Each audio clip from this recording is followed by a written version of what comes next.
حضرت رابعہ بصری سلام اللہ علیہا تشریف فرما تھی کہ خادمہ نے خبر دی کہ کوئی 5-4 مہمان آئے ہیں، فرمایا ان کو بٹھاؤ اور ان کو کھانا کھلاؤ۔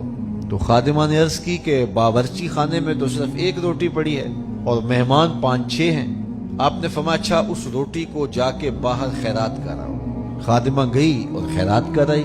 حضرت رابعہ بصریہ کا حکم تھا، ورنہ عقل تو یہی کہتی ہے کہ ایک اور ہے، باقی اور حاصل کی جائیں اور مہمانوں کی خاطر مدارت کی جائے۔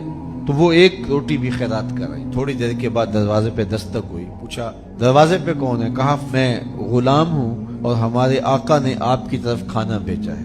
خادمہ نے کھانا وصول کیا، حضرت رابعہ کو کہا کہ یہ کسی نے کھانا بھیجا ہے۔ آپ نے فرمایا دیکھو، کپڑا اٹھایا، دیکھا تو 5 روٹیاں تھیں۔ کہا کہ وہ کسی اور کے گھر بھیجا ہوگا اس کے آقا نے، وہ غلطی سے ہمارے گھر آ گیا، جاؤ جاؤ اسے جلدی واپس دے جو، یہ کھانا ہمارا نہیں ہے۔ تو کھانا واپس کر دیا گیا۔ پھر دروازے پہ دستک ہوئی، دروازہ کس نے کھٹکھٹایا ہے؟ کہا کہ میں فلاں آقا کا غلام ہوں، میرے آقا نے آپ کے لیے کھانا بھیجا ہے۔ خادمہ نے وصول کیا، حضرت رابعہ نے کپڑا اٹھایا، گنا تو 7 روٹیاں تھیں۔ کہا اس کے آقا نے کسی اور گھر بھیجا ہوگا، یہ بھی غلطی سے ہمارے گھر آ گیا، جاؤ کھانا واپس کر دو۔ کھانا واپس کر دیا گیا۔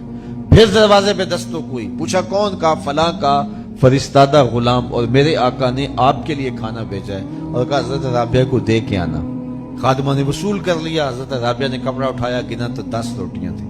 ہاں ہاں یہ کھانا ہمارا ہے، یہ مہمانوں کو کھلا دو۔ تو خادمہ نے عرض کی حضرت پہلے 2 بھی یہی کہہ رہے تھے آپ کا کھانا ہے۔ کہا میرے رب کا وعدہ ہے کوئی 1 دے تو میں 10 دیتا ہوں۔ پہلے 5 روٹیاں تھی، پھر 7 تھی، میں نے کہا میرے مالک 10 پوری کرے گا تو تیری بندی وصول کرے گا۔ جو 1 نیکی کرے کرتا 1 ہے، ثواب 10 کا عطا ہوتا۔